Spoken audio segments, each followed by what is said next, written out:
දරුවනි අපි දැන් සාකච්ඡා කරමින් යන්නේ මූල ප්‍රකාශ පිළිල කිරීම හා ගැලපුම් සටහන් පිළිබඳව. අපි දැනටමත් ගැලපුම් සටහන් බොහොමයක් හඳුනාගත්තා. ගැලපුම් සටහන් සහිත මූල ප්‍රකාශත් කීපයක්ම කළා.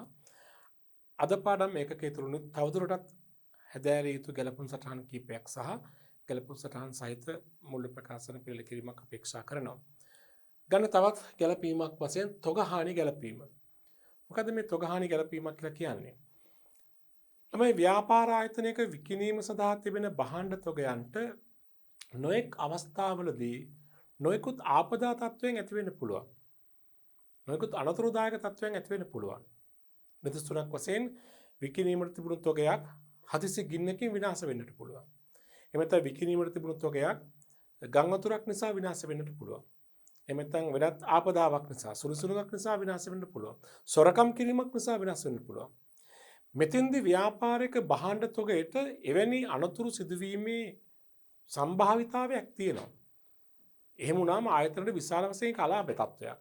ඒ නිසා බොහෝ ආයතන කරන්නේ තමන්ගේ විකිණීම සඳහා තිබෙන තොගයට වෙන අවදානමක් තිබෙන නිසා අනතුරක් වීමේ හානියක් වීමේ අවදානමක් තිබෙන නිසා බොහෝ ව්‍යාපාර මෙම තොග භාණ්ඩ තොග රක්ෂණය කරනවා.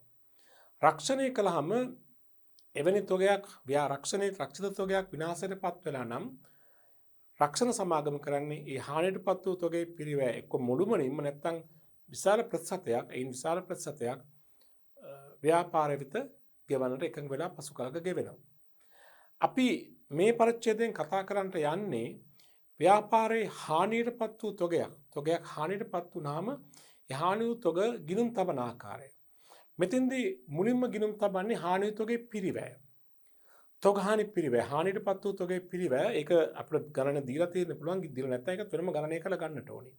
හානි වූ තොගේ පිරිවැය මෙන්න මෙහෙමයි දිස්සටහන් තබන්නේ.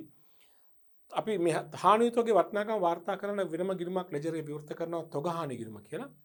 හානි වූ තොගේ පිරිවැය තොගහානි ගිණුම හර ගැනුම් ගිණුම බැර. ගිණුම් කාලච්ඡේදයක් තුළදී වර්ෂයක් ඇතුළතදී හානි වූ තොගේ පිරිවැය තොගහානි කියන වියදම් ගිණුමට හර වෙලා ගැනුම් ගිණුම බැර වෙනවා. ගැනුම් ගිණුම බැරවීම තුලින් අදහස් කරන්නේ තොගවත්කම අඩුවීම, තොග අඩුවීම. ඊළඟට රක්ෂණ සමාගම මේ හානි වූ තොගේ පිරිවැයන් යම්කිසි ප්‍රමාණයකට වන්දියක් ගෙවන්න එකඟ වෙලා නම් එකඟ වෙච්ච ප්‍රමාණයේ වන්දිය ලැබෙන තෙක් එකඟ වෙච්ච ප්‍රමාණය ලැබිය යුතු රක්ෂණ වන්දි කියලා වත්කම් ගිණුමක් හර කරලා තොගහානි ගිණුමට බැර කරන්න ඕනේ. එවිට තොගහානි ගිණුම හර වෙලා තියෙනවා පිරිවැය, බැර වෙනවා ලැබිය යුතු රක්ෂණ වන්දිය. ඒ දෙකේ වෙනස තමයි තවදුරටත් තොගේ හානි වීමෙන් ආයතනයේ පැත්තෙන් වෙච්ච ආලාභය. ඒ ප්‍රමාණයේ වෙනස අපි ආදායම් ප්‍රකාශනයට මාරු කරනවා.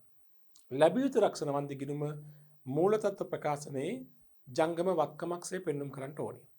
පසු කලක රක්ෂණ වන්දිය මුදලින් ලැබුණාම මුදල් ගිණුම හර කළා ලැබිය යුතු රක්ෂණ වන්දි ගිණුමට බැර කරනවා. හරි නේද? ඔය තමයි සරල తত্ত্বය. හානි තොගේ වටිනාකම ගිණුම් තැබීමේ දිසටහන් ටික. හානි තොගේ පිරිවැය වාර්තා කිරීමයි හානි තොගේ සඳහා ලැබිය යුතු රක්ෂණ වන්දිය ගණනය කිරීමයි. සමහරක් අවස්ථාවලදී අපිට තොග හානි තොගේ වටිනාකම ගණනය කිරීම සිදු කරන්න වෙනවා. එක ප්‍රකාශනයක් ආකාරයෙන් ගණනය කරන්නත් පුළුවන්. වෙළඳ ගිණුමක් ආධාරයෙන් ගණනය කරන්නත් පුළුවන්. අපි ඒක දෙවනුව ඊළඟ අභ්‍යාස තුලින් කරමු. මෙතෙන්නේ විකිණීම සඳහා ලබාගත් තොගයක් ගින්නකින් හෝ වෙනත් හේතුවක් නිසා හානියටපත් වුණොත් හානි තොගේ පිරිවැය වාර්තා කළ යුතුයි මෙසේ. තොග හානි ගිණුම හර ගැනුම් ගිණුම බැර. හානි තොගේ රක්ෂණය කර තිබුණේ නම් එහිදී එකඟ වූ රක්ෂණ වන්දිය මෙසේ වාර්තා කළ යුතුයි. ලැබිය යුතු රක්ෂණ වන්දි ගිණුම හර හානි තොග ගිණුම බැර. නැත්නම් තොග හානි ගිණුම බැර. හානි තොග ගිණුම විශේෂය නැත්නම් අලාභය ආදායම් ප්‍රකාශනයේ වෙනත් වියදම් යටතේ වාර්තා කිරීම කළ යුතුයි. බලන්න පොඩි අභ්‍යාසයක්. සුගතපාලගේ ව්‍යාපාරයේ 2020 මාර්තු 31 දිනෙන් අවසන් වසරේදී පිරිවැය රුපියල් 10000ක් වූ බඩු තොගයක් සම්පූර්ණයෙන්ම විනාශයට පත් වෙලා තියෙනවා. ඒ සඳහා රක්ෂණ සමාගමෙන් 75ක වන්දියක් ගෙවන්න එකඟ වෙලා තියෙනවා. අවශ්‍ය වන්නේ 1 තොගහානිය හා ලැබිය යුතු රක්ෂණ වන්දිය වාර්තා කිරීමට අවශ්‍ය කරන ජර්නල් සටහන් සහ තොගහානි ගිණුම. සරලයි. හානි තොගේ පිරිවැය රුපියල් 10000 කියලා ගණන දෙනවා. රක්ෂණ වන්දිය ඒකෙන් 75ක්. හානි තොගේ පිරිවැය වාර්තා කිරි පිරිවැය හා රක්ෂණ වන්දිය වාර්තා කරලා හානි තොගේ අලාභය ගිණුම් තබන්න ඕනේ. සටහන් තුනක් එනවා. පොදු ජර්නල් මුලින්ම එනවා. ඊට පස්සේ අපි විවෘත කරන්න ඕනේ තොගහානි ගිණුම. ඉච්චර අපි ඉඳලා තියෙන පොදු ජර්නල් එකේ තොගහානි ගිණුමයිනේ. මූල ප්‍රකාශන උද්ෘතය මේ ගණන අපෙන් අහලා තිබුණේ නැහැ. නේද? හරි. එතකොට ඉස්සෙල්ලාම වාර්තා කරමු හානියටපත් වූ තොගේ පිරිවැය කීයද? රුපියල් 10000යි නේද? හානි තොගේ පිරිවැය 10000නේ. 10000 වාර්තා කරමු මෙන්න මේ විදිහට. එක තොග හානි ගිණුම හර 10000යි ගැනුම් ගිණුම බැර 10000යි. තොග හානි ගිණුම හර 10000යි ගැනුම් ගිණුම බැර 10000යි. සන්ලක්ෂය ලියන්න. හානි වූ තොගයේ පිරිවැය වාර්තා කිරීම. හානි වූ තොගයේ පිරිවැය වාර්තා කළා. ඊට පස්සේ දෙවෙනි සටහන තමයි ලැබිය යුතු රක්ෂණ වන්දිය. රක්ෂණ වන්දිය ලැබෙනවා කියලා කියන කොච්චරද? හානි වූ තොගයේ පිරිවැය වටිනාකමින් 75%ක් නේ. හානි වූ තොගයේ පිරිවැය වටිනාකමින් 75%ක්. ඒතර ලැබිය යුතු රක්ෂණ වන්දිය මෙහෙමයි ගණනය කරන්නේ.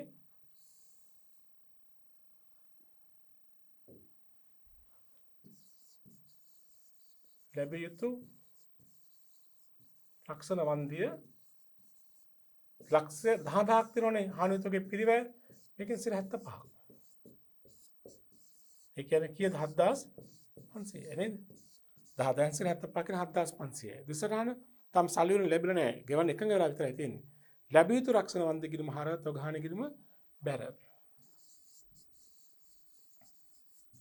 ලැබිය යුතු රක්ෂණ වන්දිය ගිණුම හර 7500යි.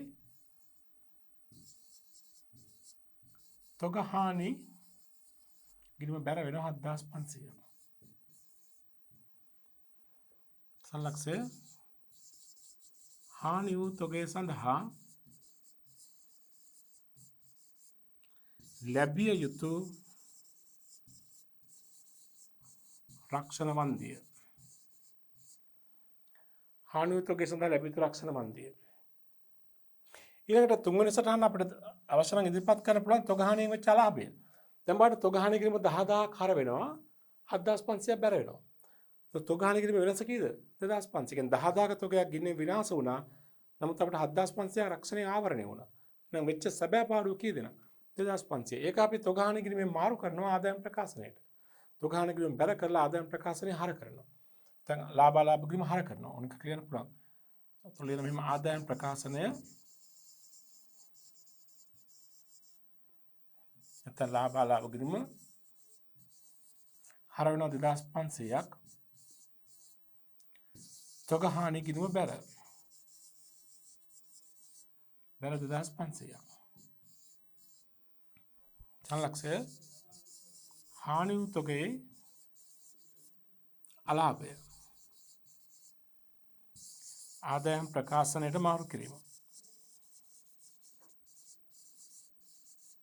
හානි වූ තොගයේ අලාභය ආදායම් ප්‍රකාශනයට මාරු කිරීම. ඒ තමයි පියවීම සටහනේ අපි දැම්මේ නේද? හරි. ඔය තමයි ජර්නල් සටහන් ටික අපි වාර්තා කළා වුණ. ඊළඟට ප්‍රශ්න දෙවෙනි කොටසෙන් අපි අහන තොග හානි කිරීම හදන්න කියලා නේද? අපි තොග හානි කිරීම රූල් කළානේ. දැන් මේ ජර්නල් එක බලන්න පිටපත් කරමු. ජර්නල් එක නොබලවන පිටපත් කරන්න පුළුවන්. අපි දන්නවා සාරණා මොනවද කියලා නේද? හානි තොගේ පිරිවැය රුපියල් 10000යි තොග හානි කිරීම හර 10000ක් ගැනුම් කියලා ගැනුම් කිරීමට බැර වෙනවා. ඒ වගේම දැන් මෙතෙන්දී මතක තියාගන්න තොග හානි කිරීම හර ගැනුම් කිරීම බැර අපි ගිණුම් වර්ෂයක් තුලදී තොගයක් හානියටපත් වුණා නම් ව්‍යාපාරයේ ගිණුම් වර්ෂයේ අවසානයේදී ඉතිරි තොගේ ගණනය කිරීමෙන් පස්සේ ඉතිරි තොගේ හඳුනාගත්තයින් පස්සේ ඉතිරි තොගේ වාර්තා කළයින් පස්සේ මේ තොගේ හානි වෙලා නම් අපිට තොග හානි කිරීම හර කළා කෙලින්ම තොග ගිණුම බැර ගන්න පුළුවන්. ගැනුම් ගිණුම වෙනකොට කෙලින්ම තොග ගිණුම බැර ගන්න පුළුවන්. කෙලින්ම තොගේ හඳුනාගත්තයින් පස්සේ හානියටපත් වුණා නම් ගිණුම් කලච්චේදී අවසානයේදී එහෙම වෙලා නම් නැත්නම් ගිණුම් වර්ෂයක් තුලදී හානි වෙලා නම් තොග හානි කිරීම හර ගැනුම් කිරීම බැර. ලැබිය යුතු රක්ෂණ වන්දි 7500යි ලැබිය යුතු රක්ෂණ වන්දි කිරීම හර ලැබිය යුතු රක්ෂණ කියලා තොග හානි කිරීම බැර වෙනවා 7500. ලැබිය යුතු රක්ෂණ වන්දි කිරීම ලැබිය යුතු රක්ෂණ වන්දි කිරීම හරහා මූල තත්ත්ව ප්‍රකාශනයේ ජංගවත්කම්. ඊළඟට තොග හානි කිරීමේ බලන්න වෙනස තමයි අලාභය. හානි වූ තොගෙන් වෙච්ච අලාභයේ ව්‍යාපාරයට. ඒක තමයි ආදායම් ප්‍රකාශනයේ මාරු කළේ අපි. නැති 2500 නේ පාඩුව 10000න් 7500ක් ආවරණය වුණානේ. ඒක තමයි ආදායම් ප්‍රකාශනය. මෙතන බලන්න ආදායම් ප්‍රකාශනය හර වෙනවා. හරිද? හර කරන්නේ වෙනත් වියදම් කියන ශීර්ෂය යටතේ. හානි අලාභය නේද? හරි. ඊළඟට බලමු මම කිව්වා අපිට සමහරක් අවස්ථාවලදී හානියටපත් වූ තොගය වටිනාකම අපිට ගණනය කරන්න සිදුවන අවස්ථා තියෙනවා. කිසියම් දවසක හානියටපත් වූ තොගයේ වටිනාකම ගණනය කරන්න සිදු වෙලා නම් අපිට ඒක ප්‍රකාශනයක් ස්වරූපයෙන් ගණනය කරන්න පුළුවන්. වෙනදාම ගිණුමක් ආධාරයෙන් ගණනය කරන්න පුළුවන්.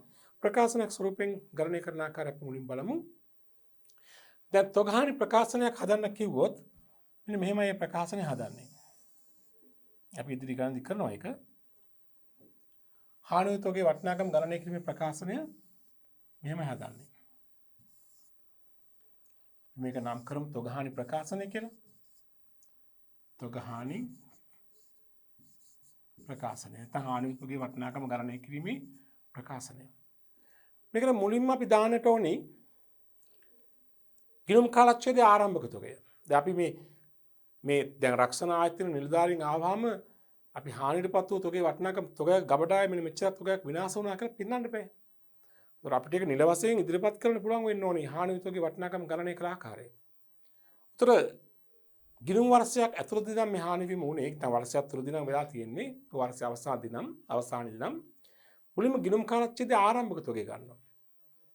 අපි දන්නා මුලින්ම ආරම්භක තොගය.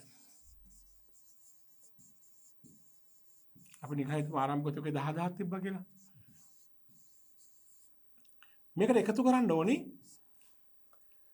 ගිණුම් කාලච්ඡේදයේ ආරම්භයේ අවස්ථාවේ සිට ගින්න ඇති වූ දිනේ දක්වා කාලය තුල තොග ලැබීම නැත්නම් ගැනුම්. දැන් ගින්න ඇති උනේ අපි තුන් නොවැම්බර් 30 නම් නොවැම්බර් 30 දක්වා ගැනුම්. දැන් තොග ලැබීම. හරි වචන කිව්වොත් තොග ලැබීම. ගින්න ඇති වූ දිනේ දක්වා තොග ලැබීම එකතු කරන්න ඕනේ.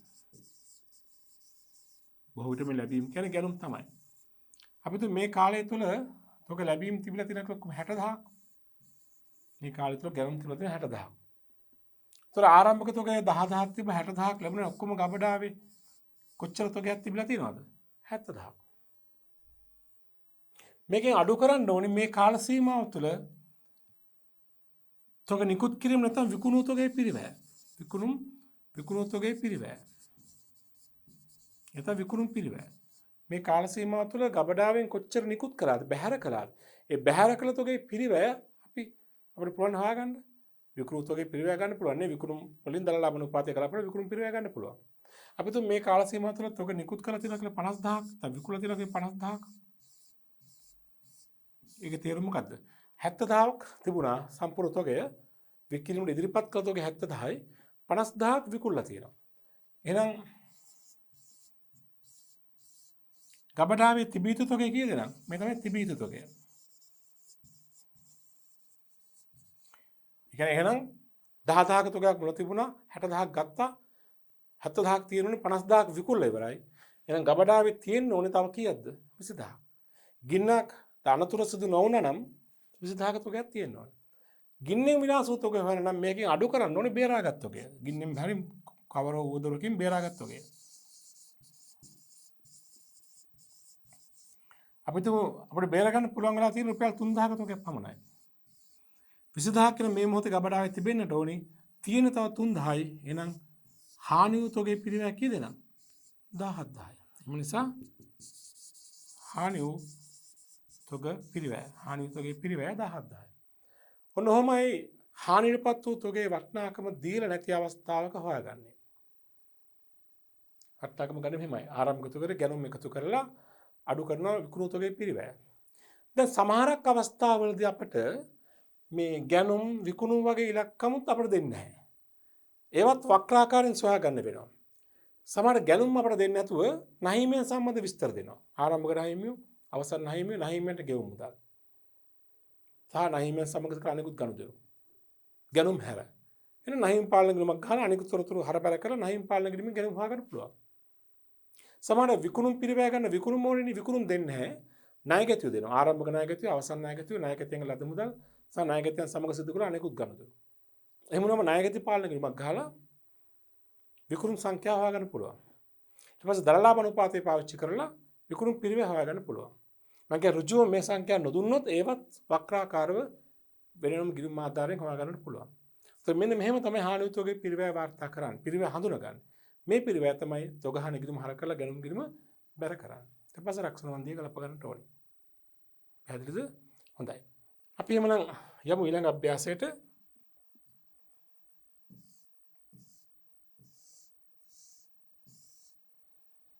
ප්‍රශ්න 34 බලන්න. 2020 ජූනි 30 වන දින සිල්ලර විලංසලක් වූ දමිඳුගේ ව්‍යාපාරයේ ඇති වූ ගින්නකින් ඔහුගේ බඩුතොග වලින් වැඩි කොටසක් ද ගිණුම් වාර්තා වලින් සමහරක් ද ගින්නෙන් විනාශයට පත් වෙලා තියෙනවා. බේරාගත් තොගවල පිරිවැය රුපියල් 18,000යි. පහත දැක්වෙන තොරතුරු ඔබට දීලා තියෙනවා. මොනවද බලන්න? 20/4ක තොගය 60,000යි ආරම්භක තොගය. 20/6 දක්වා ගැනුම්. දැන් 6 තියෙන ගින්න ඇති වෙලා තියෙන නේද? ගින්න ඇති වෙලා තියෙන 6 ඉදිරි දක්වා ගැනුම් ලක්ෂ 5යි. 20/4 එක දින ණය ගැතුව දෙනවා 30000ක්. ණය ගැතුව දෙනවා කියන්නේ විකුණු තොරතුරු දීලා නැහැ කියන එකයි කියන්නේ. 20/6 දින ණය ගැතුව 48000යි. මේ කාලය තුල ණය ගැතියන්ගේ ලැබීම 4,80,000යි. මේ කාලය තුල බොල් ණය 6000යි. ණය ගැතියන් සම්බන්ධ ගනුදෙනු දෙනවා විකුණුම් හැර අනිත් ගනුදෙනු දෙනවා. අපිට පුළුවන් එම ණය ගැති පාලන ගිණුම ආධාරයෙන් විකුණුම් හොයාගන්න. දලලාභ අනුපාතයේ විකුණුම් වලින් සිරි 20යි කියලා කියනවා. දලලාභ අනුපාතය අපි කතා කළා පහුගිය පාඩම එකකින්. එතෙන්දී සිරි 20ක් කියලා කියනවා. දලලාභ අනුපාතයේ විකුණුම් මිල මතනේ විකුණුම් වලට සිරි 20යි. අපි අහනවා මොකද්ද? උත්තර තුනක් අහනවා. 1. 2020 6 දින ගින්නෙන් හානි වූ තොග වටිනාකම ගණනය කිරීමේ ප්‍රකාශනය. හානි වූ තොගේ වටිනාකම ගණනය කරන ප්‍රකාශනය. 2. ගින්නෙන් විනාශ වූ තොගේ සඳහා රක්ෂණ සමාගම සිර 80ක් වන්දි ගෙවන එකඟ වූවා නම් තොග හානි හා රක්ෂණ වන්දිය ගැලපීමේ ජර්නල් සටහන්. 3. තොග හානි ගිණුම පිරළ කරන්න. තොග හානි ගිණුමත් අපෙන් අහනවා. නේද? හරි. එහෙමනම් අපි පිළිතුරට යමු. මුලින්ම හානියතුගේ වටිනාකම ගණනය කිරීමේ ප්‍රකාශනය හදන්නට ඕනි. ඒ වගේ ප්‍රකාශනයක් හදන්න ඕනි. හානියතුගේ වටිනාකම ගණනය කරන 40 කිලෝවක් වුණත් ප්‍රමාණවත් සමානක් අවස්ථාවක් තීරණගත අවශ්‍ය වෙන අවස්ථා තියෙනවා.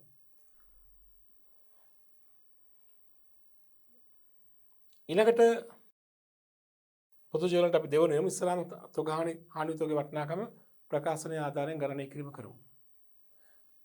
මතකයි මම කිව්වා මොකද කරන්න ඕනේ? ඉස්ලාම ගිණුම් කාලච්ඡේදයේ ආරම්භක තොගය දාන්න ඕනේ. එකට එකතු කරන්න ඕනේ වසර මුල ඉඳන් ගින්න ඇති වූ අවස්ථාව දක්වා කාලය තුල තොග ගැනුම් ලැබීම් අඩු කරන්න ඕනේ. දෙක එකතු වෙන අඩු කරන්න ඕනේ මේ කාලය තුල විකුණු තොගයේ පිරිවැය. නේද? හරි. දැන් ගන්න මුලින්ම ගිණුම් කාලච්ඡේදයේ ආරම්භක දින තමයි 2024 එක. ඒ තොගේ දාන මුලින්ම 2020 4 තොගය කියන ආරම්භක තොගය 60,000ක් තියෙනවා. මේක එකතු කරන්න ගැනුම්. නැත්නම් 4 සිට 6යි තියෙන්නේ ගින්න නැති උනේ 6 දක්වා ගැනුම්. 4 සිට අප්‍රේල් 1 සිට ජූනි 30 දක්වා ගැනුම් 3,05,000ක්. එකතු කරාම දැන් යනවා 5,60,000. අඩු කරන්නට ඕනේ. ඒකට විකිණීම ඉදිරිපත් කරතක මේ කාලය තුල 4 සිට 6 දක්වා විකුණුම් පිරිවැය. විකුණු බඩුවල ගත් මිල නැත්නම් විකුණු බඩුවල පිරිවැය අඩු කරන්න ඕනේ. මේ ඔක්කොම පිරිවැයනේ. ආරම්භක තොග තියෙන පිරිවැයට ගැනුම් තියෙන පිරිවැයට. එහෙනම් විකුණු තොගෙත් පිරිවැය ගන්න ඕනේ. විකුණු තොගේ පිරිවැය ගන්න මේ ගන්න දලලාභ අනුපාතයේ විකුණු මිලට සිර 20යි කියලා ගන්න කිව්වා මේ. දලලාභ අනුපාතයේ විකුණු මිලට සිර 20යි කියලා ගන්න කිව්වා. හැබැයි විකුණුම් දීලා නැහැ.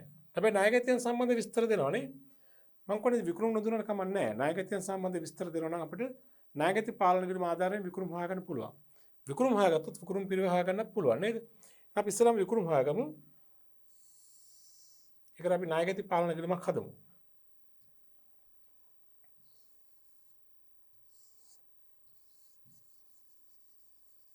ණයගැති පාලන කිරීම. ණයගැතියන් සම්බන්ධ තොරතුරු දාන්න මෙතනට. කොහමද? ආරම්භක ණයගැතියෝ ඉන්නවා මෙතන 30000ක්. හර කරනවා ශේෂය 4 ශේෂය 30000ක්. අවසන් ණයගැතියෝ ඉන්නවා 48000ක්. මම පහලින් එකතු කිරීමේ විදිහට ටිකක් පහලින්. අවසන් ණයගැතිය වත්කමක්නේ හර ශේෂයක් වශයෙන් ඉහළට ගේමු. ඉහළට ගෙන ශේෂය 48000යි. මේ පැත්තෙන් පහළට ගෙන ශේෂය 48000යි.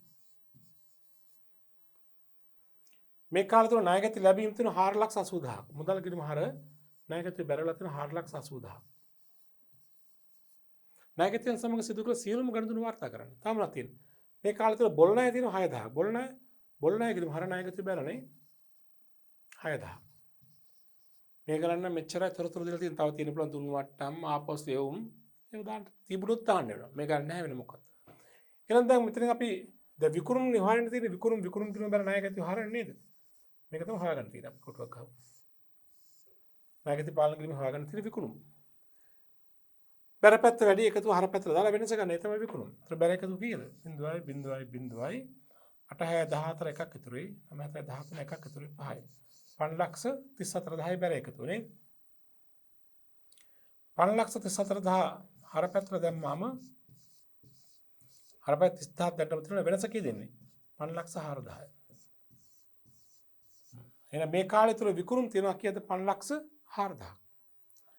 එතකොට ඊළඟට කියනවා මේගොල්ලෝ භාණ්ඩ විකුණලා අපිට ඕනේ විකුණුම් පිරිවැයද? විකුණුම් පිරිවැය. බඩු විකුණලා තියෙන විකුණුම් මිලෙන් 20ක ලාභයක් ලැබෙන පරිදි. ඒ කියන්නේ මෙහෙමනේ පිරිවැය ධන ලාභය සමානයි විකුණුම් නේද? විකුණුම් මිල නේ. මේගොල්ලෝ පිරිවැයට 20ක ලාභ දෙන්නේ නෙමෙයි විකුණුම් මිලෙන් 20ක ලාභයක් තියෙන බඩු විකුණලා තියෙනවා. පිරිවැයට 20 නෙමෙයි විකුණුම් මිලෙන් 20ක්. විකුණුම් මිල තමයි උතන 100. විකුණුම් මිල 100යි. ලාභයේ 20යි. එනම් පිරිවැය කීයද? 80යි. එහෙනම් විකුණු තොගේ පිරිවැය ගන්න ඕන නම් මොකක්ද දාලා කරන්න ඕන? විකුණුම් 5,04,000 කියන්නේ 100 නම් පිරිවැය කියන්නේ 80. එහෙනම් විකුණු තොගේ පිරිවැය මෙහෙමයි ගන්නෙ 5,04,000 විකුණුම් නේද? මේක සමානයි විකුණුම් මිල හෙවත් 100. ලාභයේ 20 නම් පිරිවැය කියන්නේ කීයද නම්? 80යි. 5,04,000න් 80ක් තමයි විකුණු තොගේ පිරිවැය. ඒ 20ක් ලාභෙන්නේ. විකුණුම් මිලෙන් 20ක් ලාභ නම් 80ක් තමයි පිරිවැය නේද? ඒතර 5,04,000න් 80ක්. තමන්ට ඕන නම් ගණන් කරන්න ආදාරෙන් ගණන් කරලා හරියටම ගන්න ඕන නම් 5,04,000න් බෙදීම 100 වැඩි කිරීම 80. 4,03,200යි. විකුණුම් පිරිවැය 4,03,200යි.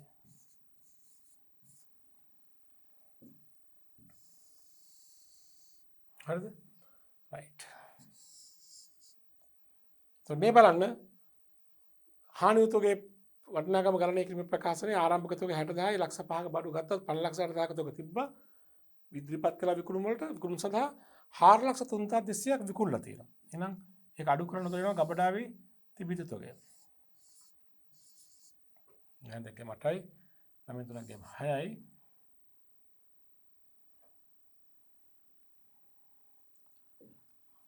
ගමු 5,60,000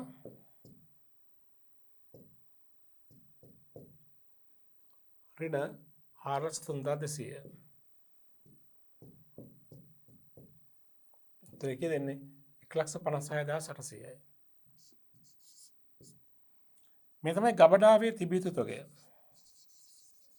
ගබඩාවේ තිබිය යුතු තොගය.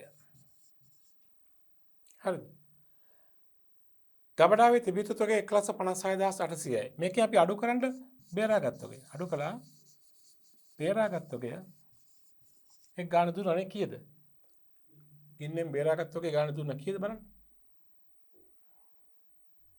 ගින්නෙන් බේරාගත් තොගය පිළිවෙල රුපියල් 18,000 කියලා කිව්වනේ. 18,000ක් බේරාගෙන තියෙනවා. එහෙනම් 18,000ක තොගයක් බේරා ගන්න හැකියාවක් ලැබිලා තියෙනවා. 18,000 අඩු කළාම ඔන්න හානි උදෝගේ පිරිවැය. කීයද බලන්න 0.0.8යි 10 8ක් ගම 8යි 4 9ක් ගම 3යි 1යි. 1,38,800යි. එම නිසා හානි වූ තොගයේ මේ මොකද්ද? පිරිවැය. හානි වූ තොගයේ පිරිවැය 1,38,800යි. නේද? ඒතර රක්ෂණ වන්දිය ලැබෙනවා කියලා කියනවා කොච්චරද? රක්ෂණ වන්දිය ලැබෙනවා කියනවා හානි වූ තොගයේ වටිනාකමින් 100 කීයද රක්ෂණ වන්දිය? 80ක් මේ රක්ෂණ වන්දිය 80ක් ගෙවනවා කියලා කියනවා නේ. එහෙනම් අපි ඒකත් එතරම් ගණන් බලලා පෙන්නමු ඒකත්.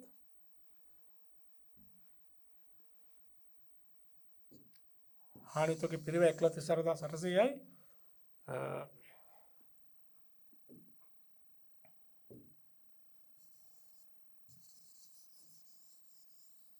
මෙතන ගණනය කරලා පෙන්නනවා රක්ෂණ වන්දිය. ලැබිය යුතු රක්ෂණ වන්දිය 1,38,800න් 80%ක්. බලමු කීයද කියලා. රක්ෂණ වන්දිය 1,38,800න් 80%ක්. බලන්න කීයද කියලා. 1,38,800න් බෙදීම 100 වැඩි කිරීම 80. කීයද? 1,11,040යි. 1,11,040යි. රක්ෂණ වන්දිය 1,11,040යි.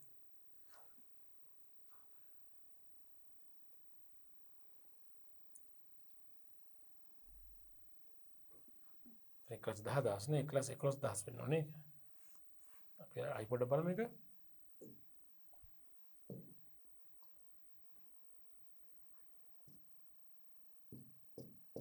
එකලස් 38,800න් බෙදීම 100 වැඩි කිරීම 80. 1,11,040 111.4 නේ. 1,11,040යි රක්ෂණ වන්දිය. හරිද? හරි. අපි වාර්තා කරමු. ප්‍රශ්නේ පළවෙනි කොටසට උත්තරේ හරි. හානියුතක ප්‍රකාශනය අපි ගණනය කළා පෙන්වන්නේ. දෙවෙනි කොටසෙන් අපි අහනවා මේ හානියුතකගේ පිරිවැය හා රක්ෂණ වන්දිය වාර්තා කිරීමේ ජර්නල් සටහන්. ලියන්න ජර්නල් අංක 1.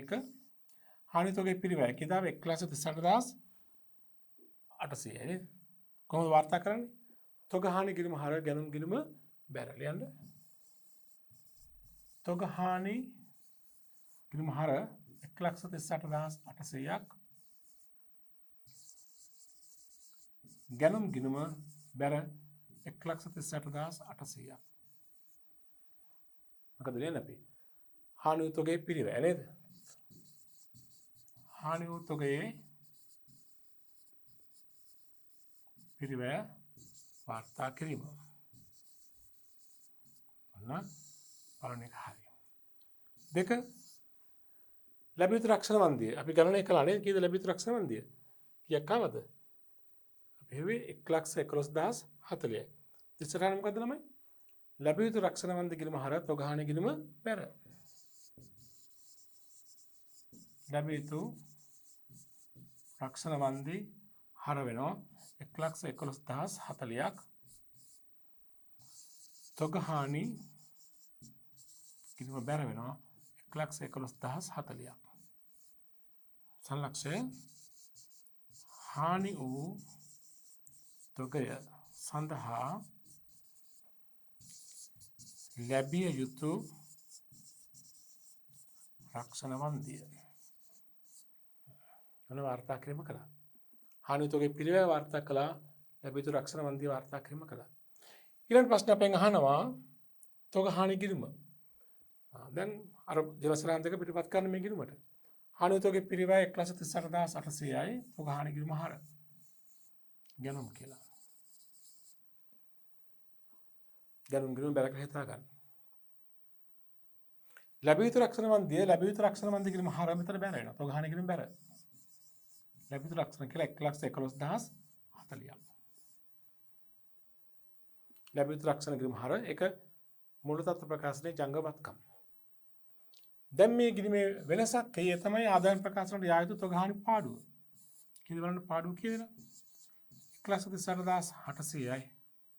බර පැත්තට දානවා. මෙන්න වෙනස 0.6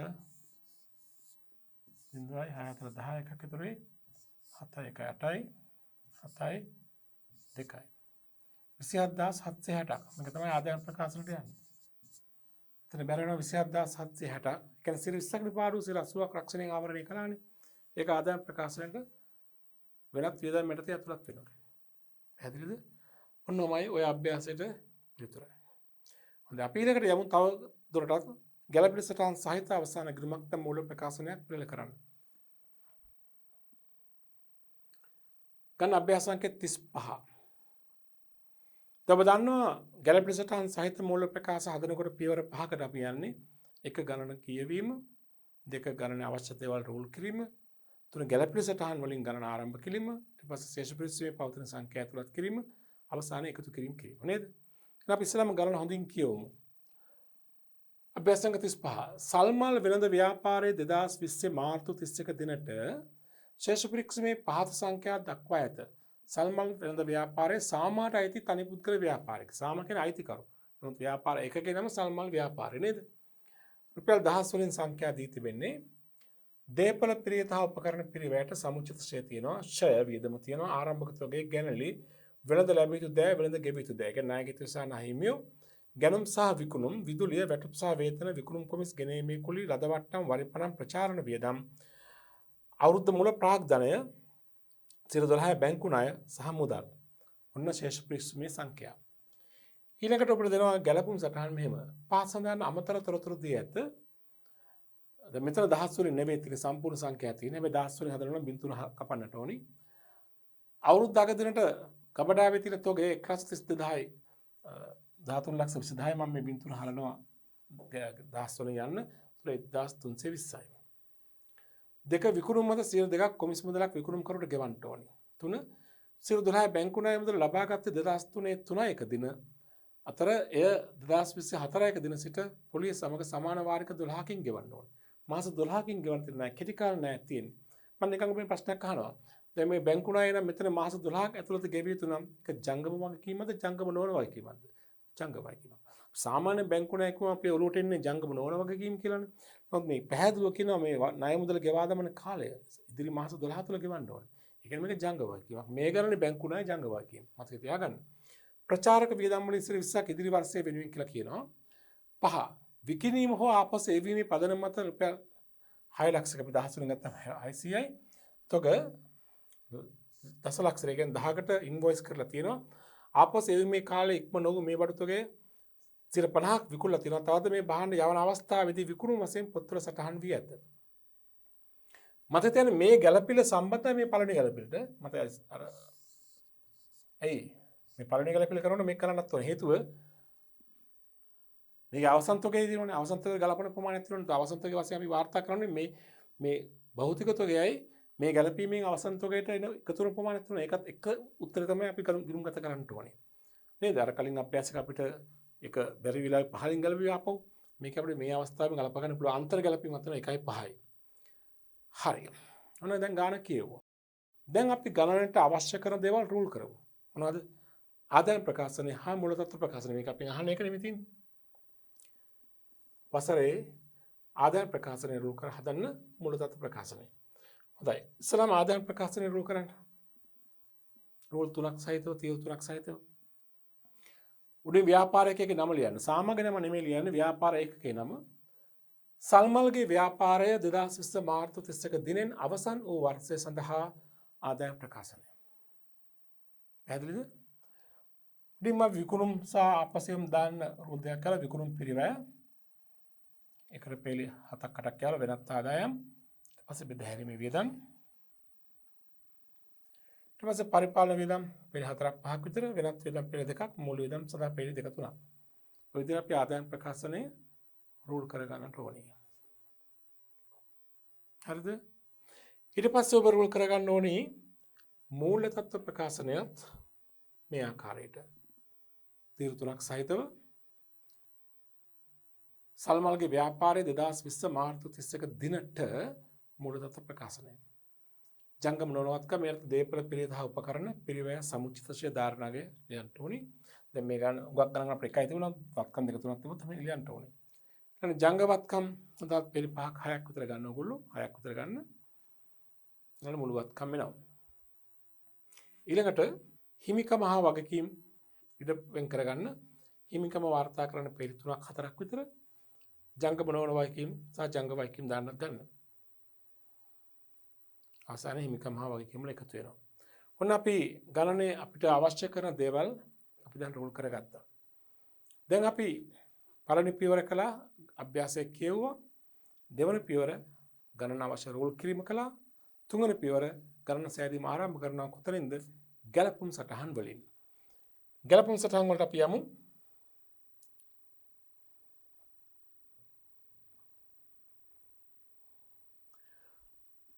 ගැලපුම් සටහන් පහක් තියෙනවා. 1යි 5 අතර සම්බන්ධයකුත් තියෙනවා ගලප ගන්න ඕන හරියට. 2020 3.31 දින තොගය. ඒ කියන්නේ මේ ගබඩාවේ තියෙන තොගය තමයි මේ කියන්නේ 1320 අගය කරලා තියෙනවා. ව්‍යාපාර ස්ථානයේ තියෙන තොගය. ඊට අමතරව මෙතන කියනවා විකිණීම හෝ ආපසු එවීමේ පදනම මතත් බහන්න යවලා තියෙනවා. විකුණු වශයෙන් පොත්වල වාර්තා වෙලා තියෙනවා. හැබැයි 50 විකුණලා තියෙන්නේ. ඒ කියන්නේ නොවිකුණු තොගයක් 50ක් තියෙනවා. දැන් අපි තොගය ගැලපීම කරමු. ඉස්ලාම් තොගයේ වටිනාකම් ගමු හරියට. උත්තර මම ලියන්නම් පෙර වැඩ කළ මේ විදිහට.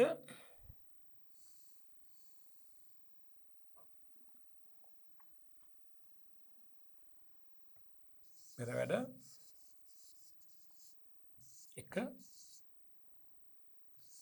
2020 3.31 තොගය ගණනය කිරීම.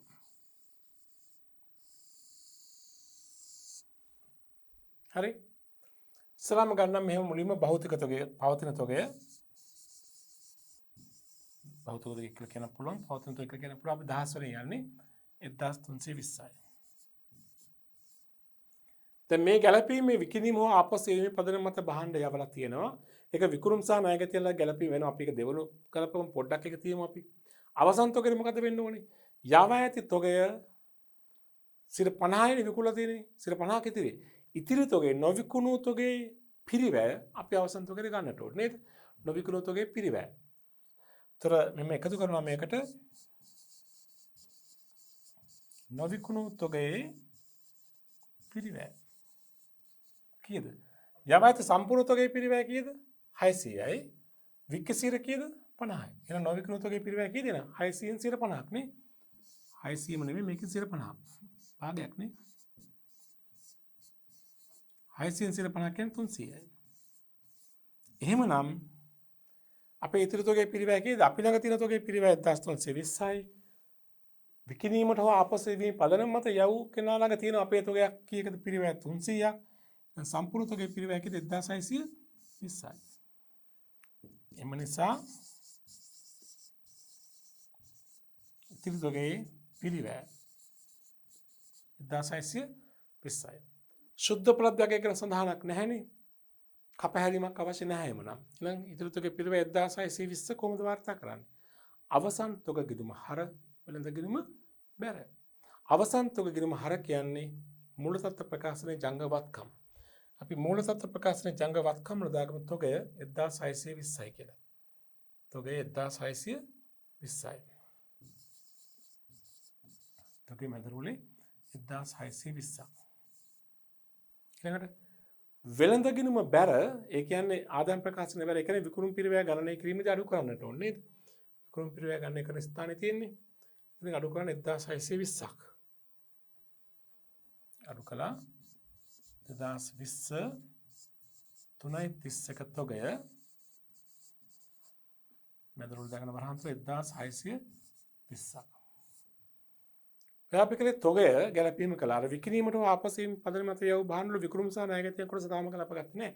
තොගේට ගැලපීම කළා. මොකද තොගේ සම්බන්ධයක් තිබුණා 1 හා 5 අතර නේද? හරි. එහෙමනම් ඔන්න අපි ගැලපිලි අංක 1 කරලා ඉවරයි. ඒකේ 5න් ඒකට සම්බන්ධතාවය ගලපලා ඉවරයි. දැන් බලන්න ගැලපිලි අංක 2. එක කරලා ඉවරයිනේ දැන්.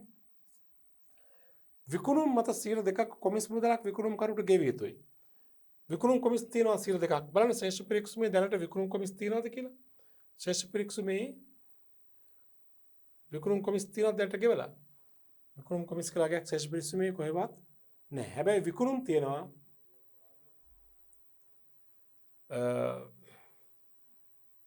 ගැලුම් සහ විකුණුම් තියෙනවා මෙතන 54500ක්.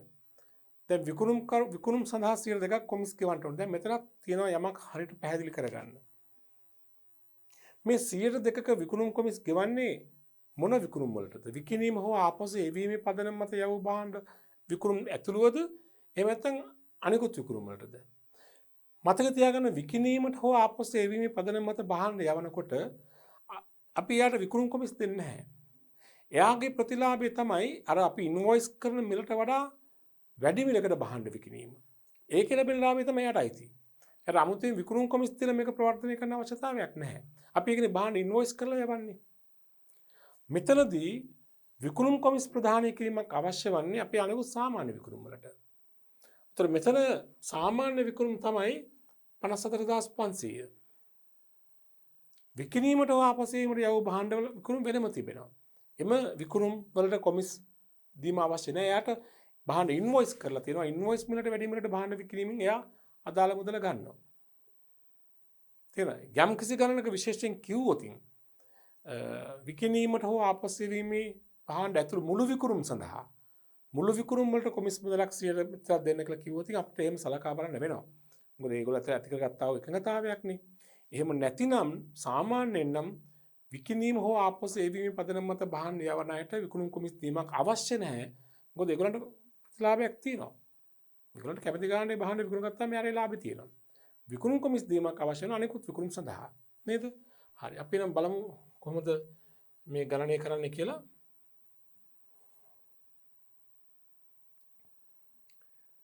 විකුණුම් මත ද මුළු විකුණුම් මත කියලා කියවත් නැහැ නේ. විකුණුම් මත 2 කොමිස් මුදලක් විකුණුම් කරුට ගෙවිය යුතුයි කියලා කියනවා නේ විකුණුම් කරුවන්ට. හරි. අපි ඊළඟ ගණන් පමු.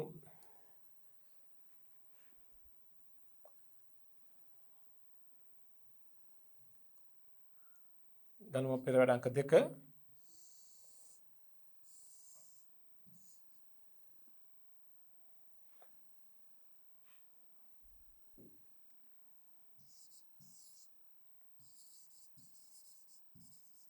ගෙවිය යුතු විකුණුම් කොමිස්. හරිද? සාමාන්‍ය විකුණුම් කරලා විකිණීමට ආපසු යවූ භාණ්ඩ හැර සාමාන්‍ය විකුණුම් තියනවා කීයද බලන්න. මේ ගන්න සාමාන්‍ය විකුණුම් තියනවා මේ තියෙන්නේ 54500ක්. 54500යි. එම නිසා ගෙවිය යුතු කොමිස් 54500ට 102ක්. 10ක් නම් 5450, 101ක් නම් 545, 102ක් කියන්නේ ඒ වගේ දෙගුණයක් නේ. 545 දෙකක් 1090යි. නම් වරහන් තුල යන්නම් විකිණීමට හෝ ආපසු එවීමේ පදනමට යවූ විකුණුම් හැර. අපි ඒක විශේෂ විකුණුමක් සලකන්නේ. ඒක විශේෂ විකුණුමක්, මේක සාමාන්‍ය විකුණුමක්. සාමාන්‍ය විකුණුමකට තමයි කොමිස් දෙන්නට ඕනේ. ඒතොර 1090ක් තමයි කොමිස් ප්‍රමාණය, විකුණුම් කොමිස්. විකුණුම් කොමිස් 7ක්වත් තාම දීලා නැහැ. දෙසරාන බලමු දීලා නැද්ද කියලා. ශේෂ පරිශ්‍රමයේ විකුණුම් කොමිස් කියලා කීයක් තියෙනවා නේ. අශේෂ පරිශ්‍රමයේ තියෙන විකුණුම් කොමිස් 930ක්. ඒතොර විකුණුම් කොමිස් සම්පූර්ණ ගණන ආවේ 1090යි. ඒතොර 930ක් දැනට ගෙවලා තියෙනවා නේ. අපි දැන් කලප ගමු ඉතිරි ගාණ කීයද කියලා. එතකොට 1090යි. එවිට උපචිත කොමිස් අන්න 1090 ඍණ 930. 1090ක් තියෙනවා 930 අඩු කරන්න. 930ක් දැන්ටම ගෙවලානේ. ඒතකොට 1090න් 930ක් අඩු කළාම කීයද?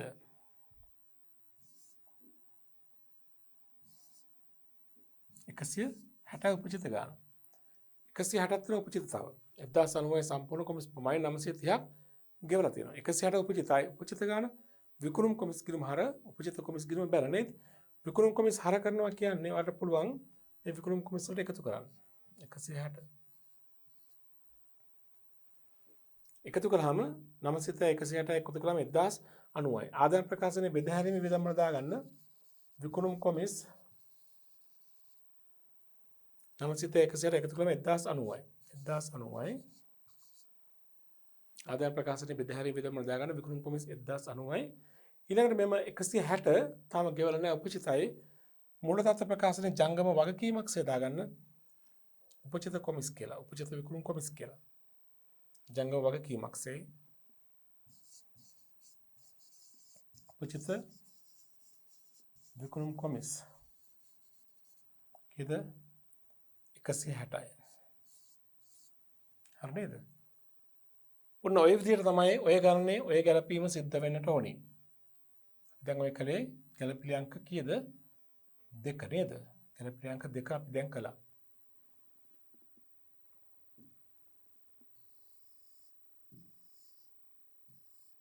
ගැලපිලි අංක 2 අපි දැන් කතා කරලා ඉවර කරලා තියෙනවා නේ විකුණු කොමිස් ගැලපීම කළා. අංක 3 බලන්න. 12%ක බැංකු ණය මුදල 2003 මාර්තු 1 වෙනිදා ලබාගෙන තියෙන්නේ.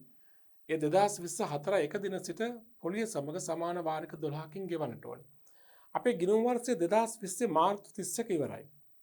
එතකොට මේ ගිණුම් වර්ෂයේ අවසාන දිනට දින 30කට කලින් තමයි බැංකු ණය මුදල අරගෙන තියෙන්නේ. එතකොට ඒක පොලිය සමග ගෙවීම ආරම්භ කරන්නේ 2024 ලබන මාසේ ලබන අවුරුද්දේ ඉඳන් තමයි ගෙවීම ආරම්භ කරන්නේ. නමුත් මතක තියාගන්න මෙන්න මේ කාරණය. දැන් මම එකක් පෙන්නන්නම්. පෙර වැඩවල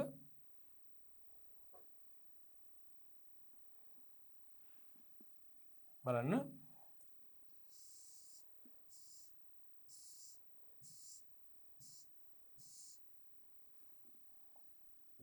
පුරණක තුන කියලා ගමු.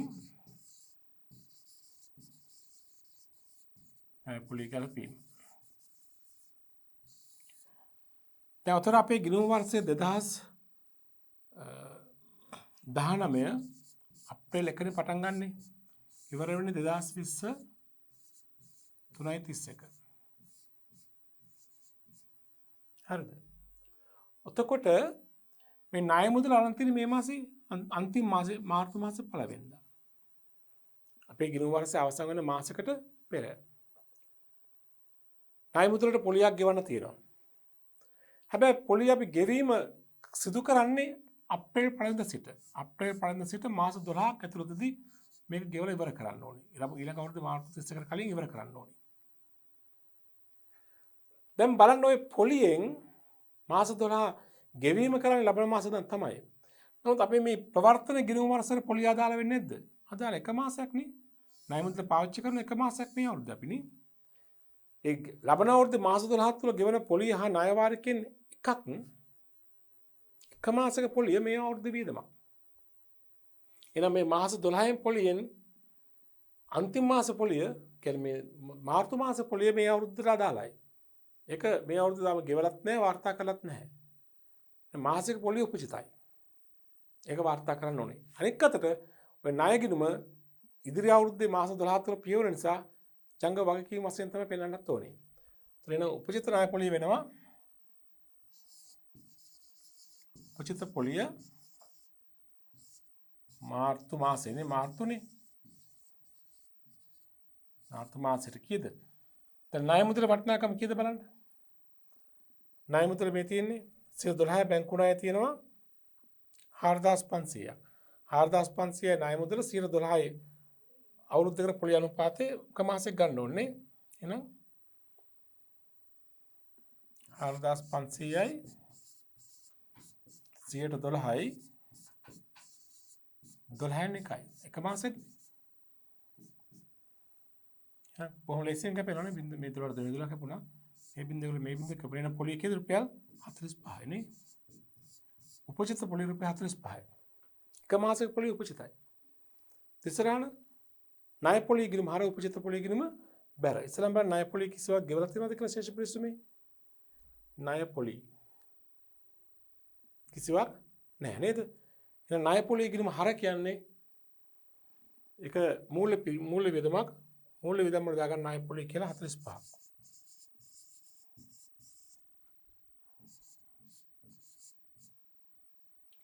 අනෙක් අතට ඒක තාම ගෙවලා නැහැ ජංගම වගකීමක්. ජංගම වගකීම් වල දාන්නත් ඕනේ. මුළු තත්ත්ව ප්‍රකාශනයේ ජංගම වගකීම් වල දාන්න ඕනේ. උපචිත පොලිය උපචිත ණය පොලිය 45යි. හරි නේද? රයිට්. ඒ ගැලපීමත් කරලා හවරයි.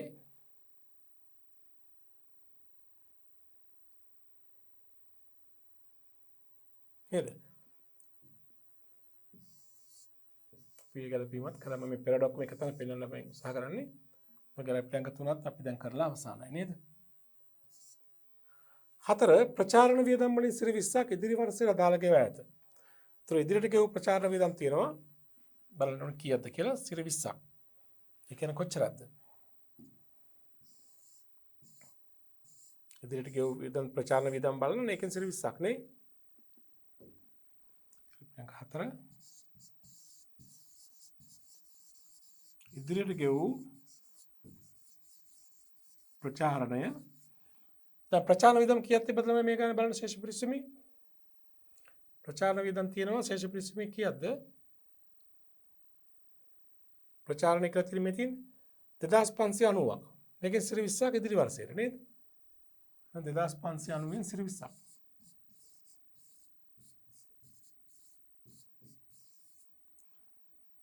සිර 10ක් නම් 259යි ඒ වගේ දෙගුණයක් 518යි නේ සිර 10ක් නම් 259යි නේ ඒ වගේ දෙගුණයක් උතර 250 දෙක 500යි 9 දෙක 18යි 518යි ඉදිරියට ගෙව ප්‍රචාරණය 38 කියන්නේ ඉදිරියට ගෙව ප්‍රචාරණ කිරීම හර ප්‍රචාරණ කිරීම බැරනේ ඉදිරියට ගෙව ප්‍රචාරණ කිරීම හර කියන්නේ මූල තත්ත්ව ප්‍රකාශනයේ ජංගම වත්කමක් මූල තත්ත්ව ප්‍රකාශනයේ ජංගම වත්කමක් ඉදිරියට ගෙව ප්‍රචාරණය කියලා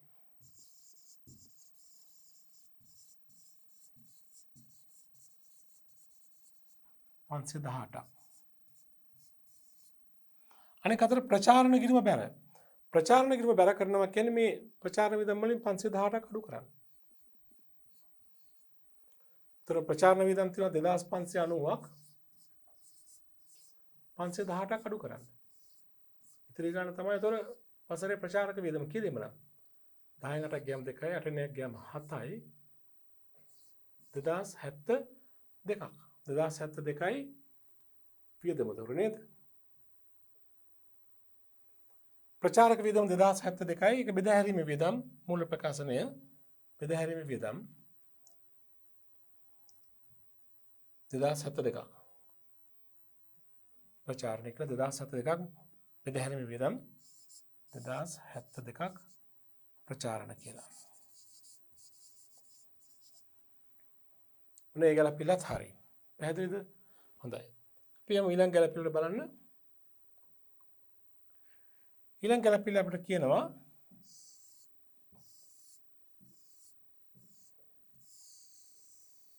අන්තිම එක විකිණීම හෝ අපසෙවීමේ පදනම මත පිරිවැයට 600ක් වූ බඩු තුකයක් 10කට ඉන්වොයිස් කරලා යවලා තියෙනවා. මේ බඩු තුකේ 50යි විකුණලා තියෙන භාණ්ඩ යවන අවස්ථාවේදී මුළු තොගේම ණයට විකුණුම් සේ වාර්තා වී ඇත. මුළු තොගේ මේ කියන්නේ 10ම විකුණුම් ගිණුම බැර කර ණය ගැතිව හර කරලා 50යි විකුණලා තියෙන්නේ. එහෙනම් 50ක් විකුණලා නැහැනේ. මොකද අපි කරන්න ඕනේ? නොවිකුණු තොගේ දැන් සම්පූර්ණ තොගේම විකුණුම් වශයෙන් හර බැර කරලා තියෙන්නේ. නමුත් ඒකේ කොටසක් විකුණලා නැහැ. නොවිකුණු තොගේ ඉන්වොයිස් මිල හරගෙන ඒක විකුණුම් සහ ණයගැතියන්ගෙන් ඉවත් කරන්න ඕනේ. විකුණුම් වශයෙන් වාර්තා වෙලානේ තියෙන්නේ. ඉවත් කරන්න විකුණුම් ගිණුම හර කරලා ණයගැතියෝ බැර කරනවා. එහෙනම් බලමු අපි නම් ඒ ගැලපීමත් අපි කරමු පෙර වැඩවල. ඔක්කොම පෙර වැඩ කරලා තියෙනවනේ මේ.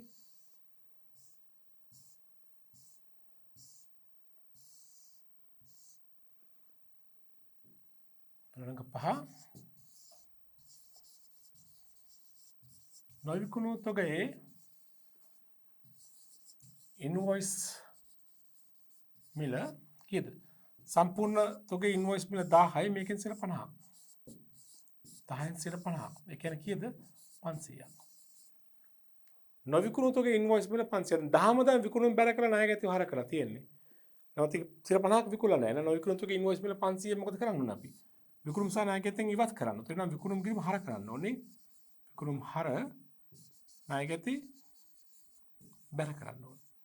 ඒ වගේ මේ තොගේ පිරිවැය අපි අවසන් තොගයට ගන්න ඕනේ. හැබැයි අවසන් තොගයට අපි අරගෙන ඉවරයි නේ. පළවෙනි ගැලපිලි අපි එක්කලානේ.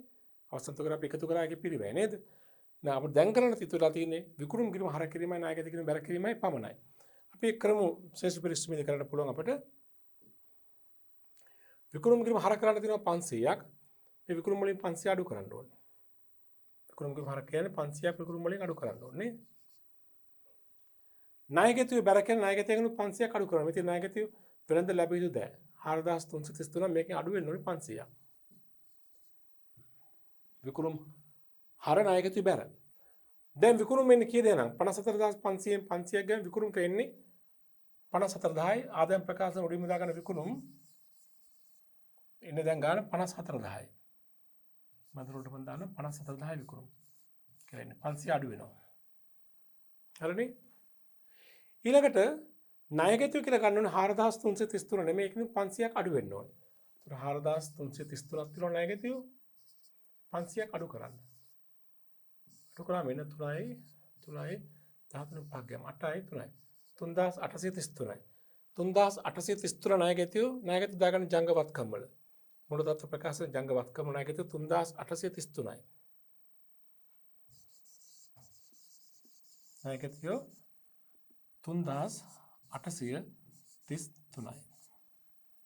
පැහැදිලිද? හරි. දැන් අපි ගැළපිලි සටහන් සියල්ලම කරලා අවසానයි. සියලුම ගැළපිලි අපි මේ වනට වාර්තා කරලා අවසానයි. දැන් තින්නේ අපිට ශේෂ පිරික්සුමේ තියෙන පරිදි සංඛ්‍යා අදාළ තැන් වලට දාන්න මේ වනට ගලපලා ඉවරව දාන්න අවශ්‍ය නැහැ.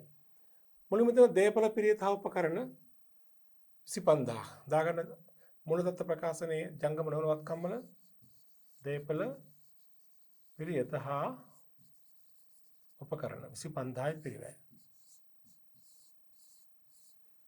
ඒ සමුච්චිත ක්ෂේත්‍රය අවුරුදු අගදිනට 7018ක්. දාගන්න සමුච්චිත ක්ෂේත්‍රය 7018ක්. ෂය වියදම තියෙනවා 1500ක්. ෂය වියදම ආදායම් ප්‍රකාශනයේ වියදමක්. ආදායම් ප්‍රකාශනයේ පරිපාලන වියදම දාගන්න විශේෂයෙන් කියලා නැත්නම් ෂය 1500යි.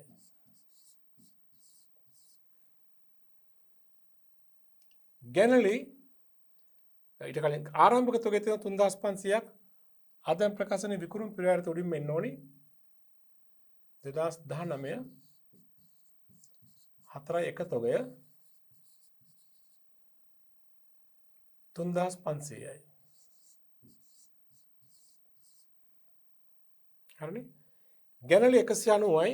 ගැනලි දාගන්න ඔයාලගේ හිමිකම් මුළු තත්ත්ව ප්‍රකාශන හිමිකම් යටතේ දාගන්න ගැනලි 190ක්. අඩු කරලා ගැනලි කියලා දාගන්න මෙහෙම පළමු තිරට දාගන්න 190ක් වරහන් තුල. වෙනද ලැබිය යුතු දෑ, ඒ කියන්නේ ජංගම වත්කමක් වශයෙන් ණයගැතිය දැම්ම නැහිමින වෙනද ගෙවිය යුතු දෑ කියලා නැහිමිය 2685යි. ජංග වගකීම් වල දාගන්න නැහිමිය නැත්තම් මෙහෙම ලියන්න පුළුවන් වෙනද ගෙවිය යුතු දෑ කියලා 2685යි. නැහිමිය 2685යි. ඊළඟට තියෙනවා ගැනුම් සහ විකුණුම්. අපි විකුණුම් දැනටමත් දාලා ඉවරයි. ගැනුම් දාගන්න ආදායම් ප්‍රකාශනයේ විකුණුම් පිරිවැය යටතේ ආදායම් ප්‍රකාශනයේ විකුණුම් පිරිවැයට දාගන්න ගැනුම් 35000යි. පළවෙනි තිරට දාන්න 35000යි. ගැනුම් විකුණුම් දැම්මනේ. විදුලිය 1045යි පරිපාලන වියදම් ගැලපෙන්නේ නැහැ එකට. පරිපාලන වියදම් විදුලිය කීයද 1045යි. වැටුප් සහ වේතන 1947යි පරිපාලන වියදම්. වැටුප් සහ වේතන 1947යි පරිපාලන වියදම්. විකුණුම් කමිස් ගැලපීම කළා. ගෙනීමේ කුලි 450යි ආදායම් ප්‍රකාශනයේ විකුණුම් පිරිවැයට දාගන්න. ගෙනීමේ කුලි ගණන් වලට පහ හරවා යවුම් නැහැනේ. ගණන් වලට පහෙන් දාගෙන ගෙනීමේ කුලි ගෙනීමේ කුලි 450යි. ඊළඟට ලද වට්ටම් 35යි එක වෙනත් ආදායම් වල දාගන්න. ආදායම් ප්‍රකාශනයේ වෙනත් ආදායම් ලද වට්ටම් 35යි.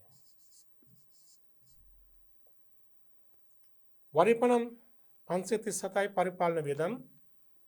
පරිපාලන වියදම් වල දාගන්න වරිපණම් 537යි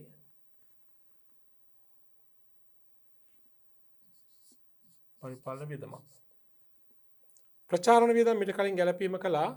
ප්‍රාග්ධනය 20660යි. මුල තත්ත්ව ප්‍රකාශන හිමිකමට දාගන්න ප්‍රාග්ධනය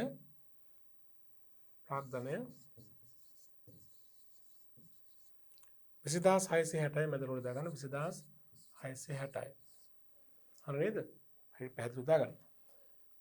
ඊළඟට තියෙනවා බැංකු 112 බැංකු ණය 4500. මම කිව්වා මේ ගණනේ බැංකු ණය ජංග වගකීමක්. මොකද ඉදිරි මාස 12 ඇතුළත ගෙවන්න ඕන නිසා. බැංකු ණය 4500යි. මුදල් 12376යි. මුදල් ජංගවත්කමක්. මුදල් ජංගවත්කමක් 12376යි. හරි නේද? ඔච්චරයි තිබෙන්නේ. දැන් අපි ගැළපෙන සටහනුත් දාලා ඉවරයි. ශේෂ පිරිසීමේ තියෙන අයිතිමිනුත් දාලා ඉවරයි. දැන් තියෙන එකතු කිරීම කරන්න ප්‍රවේශමෙන් ආදායම් ප්‍රකාශනයෙන් පටන් ගන්න එන්න එකතු කිරීම කරන්න.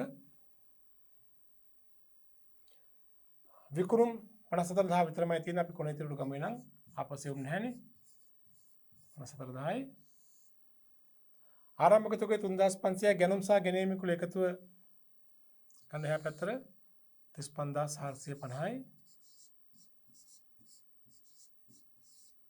ඒක ආරම්භක තුකට එකතු කරන්න 5යි 5යි 9යි 8යි 38950යි නේද?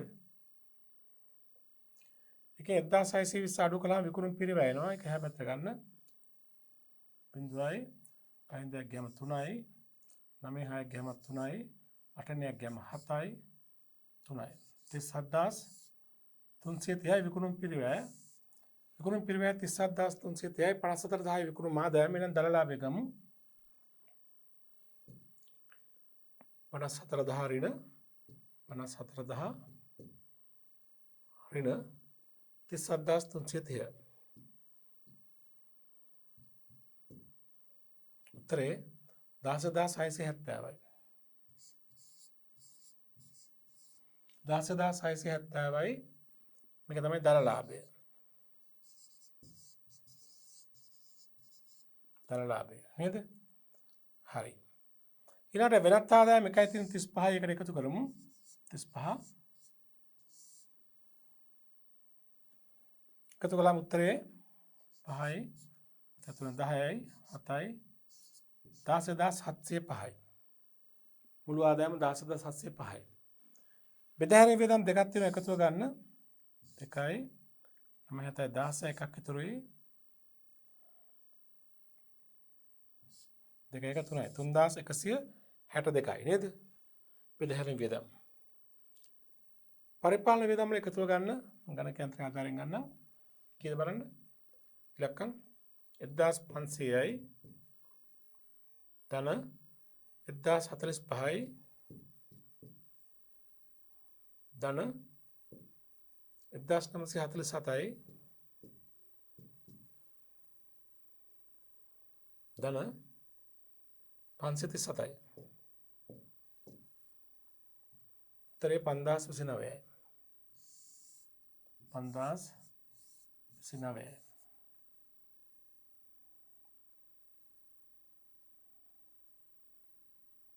නමයි. වෙනත් වියදම් නැහැ මේ ගණනේ. මූල්‍ය වියදම් තියෙනවා 45ක්. දැන් බලන්න සම්පූර්ණ වියදම කීයද කියලා එහෙමනම්.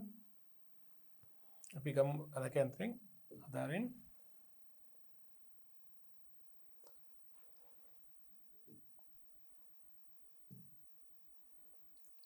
මෙතන තියෙනවා වියදම් 3162ක්.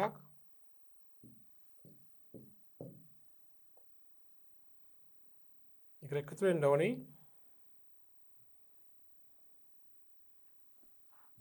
දවස් 162 නේ.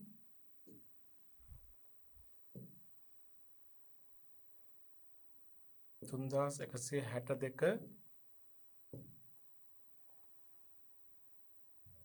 තුන්දාස් 162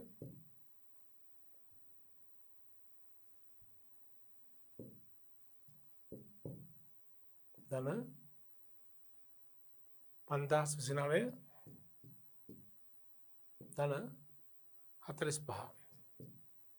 උත්තරය 8236යි. 8236 මුළු වියදමනේ. එහෙනම් මේක මුළු ආදායමෙන් අඩු කළාම දල ලාභය එනවා අපිට නේද? ඒතර මුළු ආදායම කියන්නේ කීයද බලන්න? 16705 නේ මුළු ආදායම නේද? ඒකේ මුළු වියදම අපිට අඩු කරන්න තියෙනවා 8236ක්. 10 සංඛ්‍යාව කියන්නේ 16705න් අඩු වෙන්න ඕනි 16705න් අඩු වෙන්න ඕනේ 8236ක්. දුකලා උත්තරේ බලන්න 15ක් ගියම 9යි 9 3ක් ගියම 6යි 6න් 2ක් ගියම 4යි 10න් 8ක් ගියම 8යි 8469යි 8469යි 8469 මේ තමයි සුද්ධ ලාභය.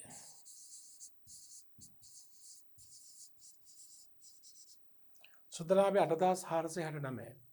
සුද්ධ ලාභය මෙතනින් අපි අරන් යනවා ශේෂ පත්‍රයට මුළු තත්ත්ව ප්‍රකාශනයට හිමිකමට පහලින් 8469 නේ 8469යි එකතු කරලා සුද්ධ ලාභය 8469. හරි. දැන් අපි ඊට පස්සේ යමු ශේෂ පත්‍රය එකතු කරලා මුළු තත්ත්ව ප්‍රකාශන එකතු කරන්න. දේපල පිරිත උපකරණ 25000ක් තියෙන පිරිවේ 7018යි සමුචිත ශ්‍රේය අඩු කරලා උත්තරේ ගන්න එනම්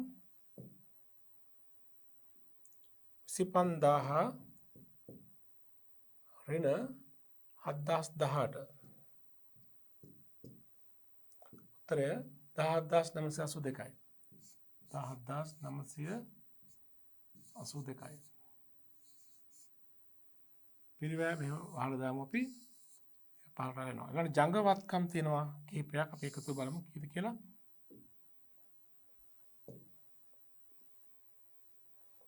එක්දාස් 620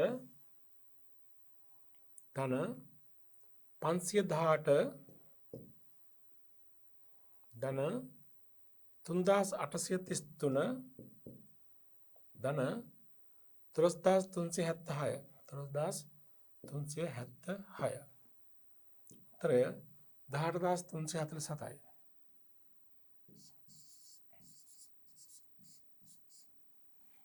දැන් මුළුවත්කම එකතුව ගන්න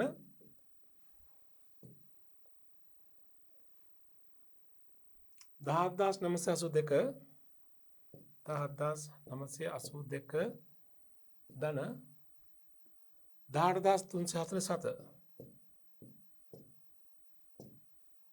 මුළුවත්කම එකතුව 36329 36329 හරිනේ මේ මුළුවත්කම හිමිකම හා වගකීම් වල එකතුවක් ගමු. මෙතන අදවාගත්ත පින්බන් ලාභයෙන් ගැන අඩු කරමු කීයද බලන්න 9යි 10න් 9ක් ගියාම 7යි 3න් එකක් ගියාම 2යි 8යි නේ 8279 නේද?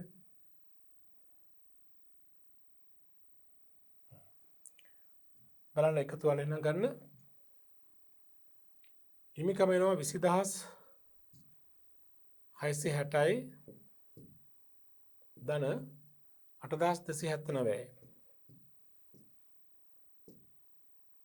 සමානයි හිමිකම 28939යි 28939යි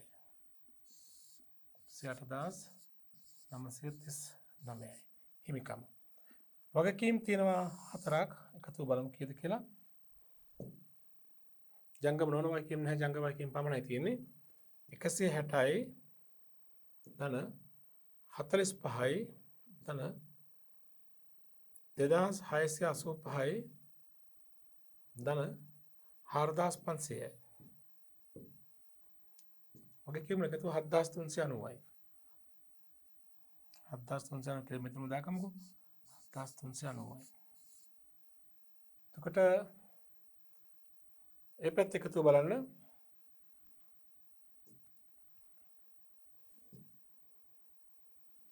28939යි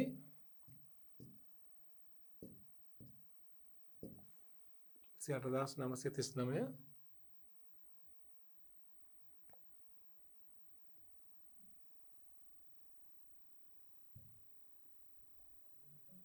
28939 ධන 7390